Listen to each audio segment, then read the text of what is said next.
పొరుగు దేశం బంగ్లాదేశ్లో నేషనల్ ఎమర్జెన్సీ అంటే ఆవామీ లీగ్కు సంబంధించిన ఆవామీ లీగ్ పార్టీ షేక్ హసీనా దీనికి మీకు ప్రెసిడెంట్. సో దీనికి సంబంధించిన ఒక నాయకుడు ఏమంటున్నాడు, మనము పొలిటికల్ క్రైసిస్ అని మాట్లాడుతున్నాము. కాదండి, బంగ్లాదేశ్లో నేషనల్ ఎమర్జెన్సీ ఉంది. ఏం జరుగుతుంది అంటే, ఇప్పుడు ఈ మహమ్మద్ యూనస్ 4 రోజుల ట్రిప్ అంటూ చైనా వెళ్ళాడు. కానీ ఇప్పుడు బంగ్లాదేశ్ యొక్క ఆర్మీ చీఫ్ ఇతను ఏకంగా రష్యా వెళ్ళాడు. మాస్కో వెళ్ళి అక్కడ ఉండే అధికారులను కలిసి బంగ్లాదేశ్ అనబడే దేశము, నా దేశము, చీప్ ఆయుధాలను చైనా వద్ద కొంటున్నారు, ఎక్కడ క్వాలిటీ ఉండడం లేదు, అడిగితే మాకు మధ్య ఉండే బేరసారాలు అంటున్నారు. కానీ బంగ్లాదేశ్కి నేనే కదా ఆర్మీ చీఫ్, నేను రష్యా వద్ద మంచి ఆయుధాలు కొనాలి అని చెప్పి వచ్చాను అని చెప్పి అక్కడ ఇతను బేరసారాలు. చూడండి, ఒకే దేశము, ఒక వర్గమేమో యూనస్, మహమ్మద్ యూనస్ వైపు, ఇంకొక వర్గమేమో వాళ్ళ ఆర్మీ చీఫ్ వైపు ఉన్నారు. సో ఇప్పుడు ఏం జరగబోతుంది? కాబట్టి దీన్ని పొలిటికల్ క్రైసిస్ కాదు, నేషనల్ ఎమర్జెన్సీ అని చెప్పి మీకు ఆవామీ లీగ్ నాయకుడు చెప్తున్నాడు. మీకు షేక్ హసీనా ఉన్నప్పుడు ఒక 2000 కోట్ల రూపాయలకు మాకు ఆయుధాలు కావాలి, చైనా వద్ద మేము కొన్న ఈ ఆయుధాలు, ఈ వాహనాలంతా తుప్పు పట్టిపోయి ఉన్నాయి, చెత్త క్వాలిటీ, మాకు వద్దు అని వాళ్ళు భారత్తో ఇలాంటి ఒక ఒప్పందం వేసుకున్నారు.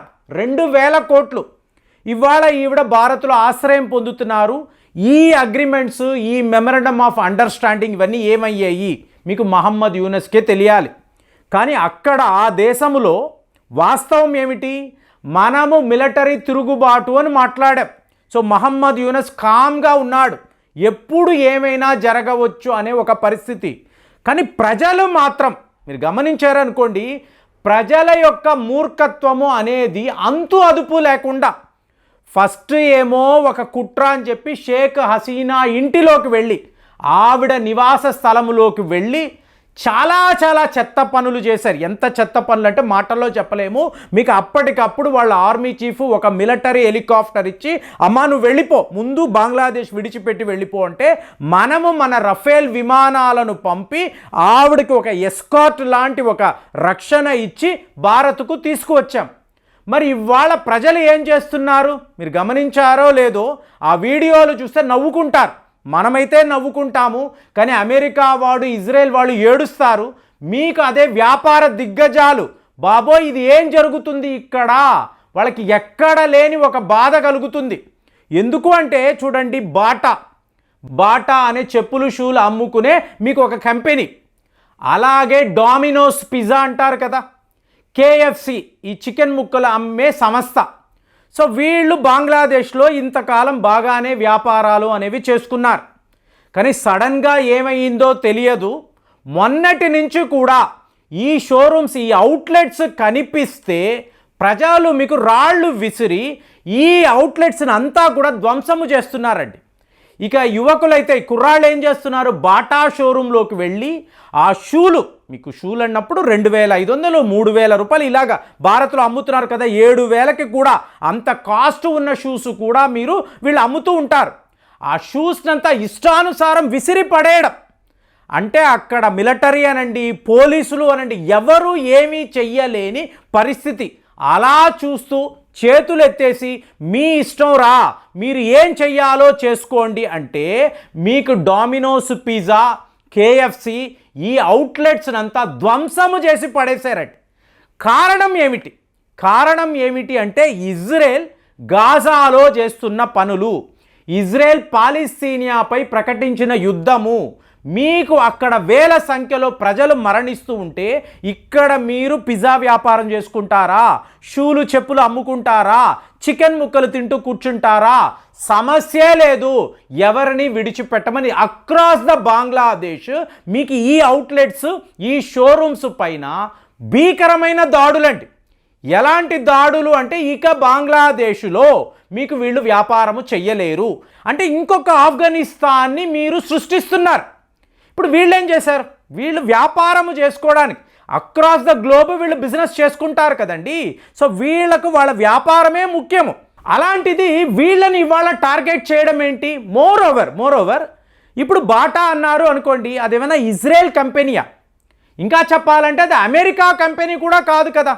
ఇప్పుడు అమెరికా వాళ్ళు, ట్రంప్ గారు ఈరాన్ని బెదిరిస్తున్నారు, నేను నా బాంబర్స్ను కూడా సిద్ధము చేశాను, నువ్వు తగ్గకపోతే నీ మీద అణు అస్త్రాలు కూడా ప్రయోగించే పరిస్థితి ఉంది, నువ్వు మమ్మల్ని ఎదిరించలేవు, మాకు లొంగిపో, ఇది కదా డొనాల్డ్ ట్రంప్ గారు చెప్తున్నారు.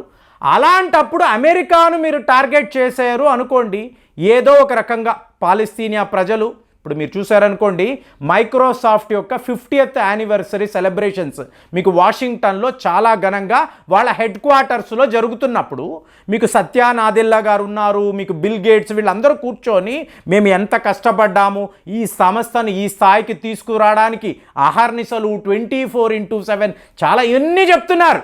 ఈ టైంలో అదే మైక్రోసాఫ్ట్లో ఉద్యోగం చేసే ఒక మహిళ, ముస్లిం మహిళ, మీరందరూ హిపోక్రైట్స్, మీకు ఎటువంటి నీతి జాతి లేదు, మానవతా దృక్పథం ఉంటే ఏంటో తెలియదు, మీరందరూ కూడా ప్రజలను మోసం చేస్తున్నారని చెప్పి గట్టిగా అరుచుకుంటూ 50,000 మందిని మీరు పొట్టన పెట్టుకున్నారు. ఒక్క మైక్రోసాఫ్ట్ అనబడే సంస్థ 50,000 మంది పాలస్తీనియా ప్రజల ప్రాణాలు తీయడానికి కారణము అని చెప్పి గట్టిగా అరిస్తే ఈవిడని వీళ్ళు బయటికి తీసుకెళ్లారు, ఎలాగో ఉద్యోగం నుంచి తీసేస్తారు. మరి 50,000 మంది ప్రాణాలకు మైక్రోసాఫ్ట్కి ఏమిటండి సంబంధము అంటే, ఇజ్రాయెల్ వాడుతున్న మిలిటరీ సాఫ్ట్వేర్, మిలిటరీ హార్డ్వేర్, అందులో వీళ్ళు లోడ్ చేసిన ఈ సిస్టమ్స్ ఇవంతా కూడా ఏమిటి అంటే మైక్రోసాఫ్ట్ వాళ్ళు ఇజ్రాయెల్కి ఇచ్చినదే. అంటే ఇది ఎలా చెప్పాలి, ఒక కంప్యూటర్ని నేను అమ్ముతాను, ఆ కంప్యూటర్ మీరు సివిలియన్ పర్పస్కి వాడవచ్చు, మిలిటరీ పర్పస్కి వాడవచ్చు, తీవ్రవాదానికి కూడా వాడవచ్చు. సో ఇది వాదన. కానీ ఇక్కడ ఏమైంది, ఈ సిస్టమ్స్ను వాడి మా ప్రజలను ఇలా పొట్టన పెట్టుకుంటున్నారు ఏమిటి అని చెప్పి మీకు యావత్తు ముస్లిం కమ్యూనిటీ ఇవాళ ఇజ్రాయెల్ మీద, అమెరికా మీద తిరగబడ్డారు. సో ఇప్పుడు ఎలా ఉంది, ఒక కోకోకోలా అనండి, పెప్సీ కంపెనీ అనండి, ఎక్కడా మనము తాగకూడదు, అది భారత్ లాంటి ఒక పాపులేషన్ ఉండే దేశంలో మోర్ దెన్ 20 కోట్ల మంది ముస్లింలు ఇక్కడ నివసిస్తారు.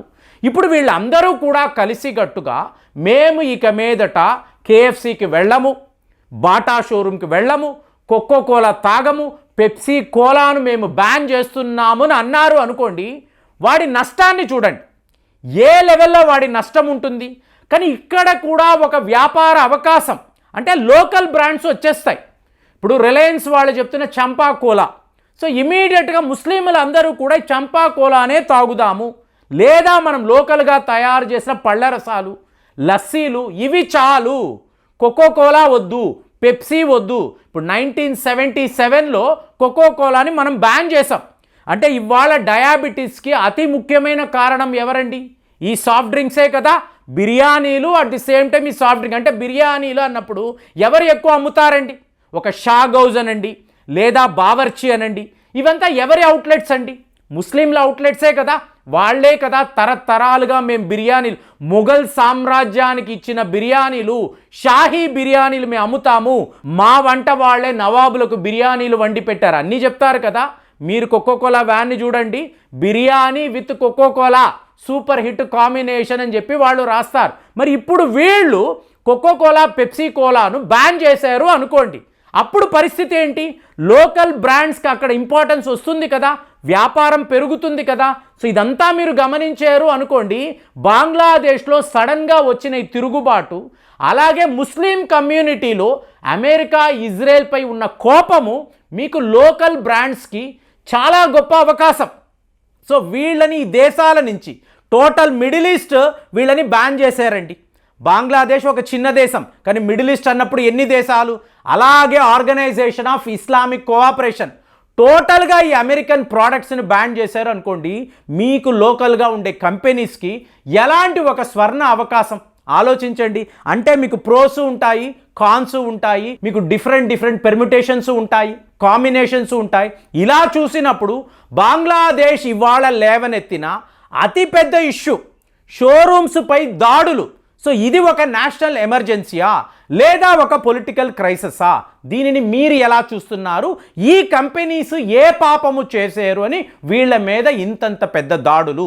ఒక్కసారి ఆలోచించి కామెంట్స్లో రాయండి. మళ్ళీ వచ్చే వీడియోలో కలుద్దాం. జై హింద్.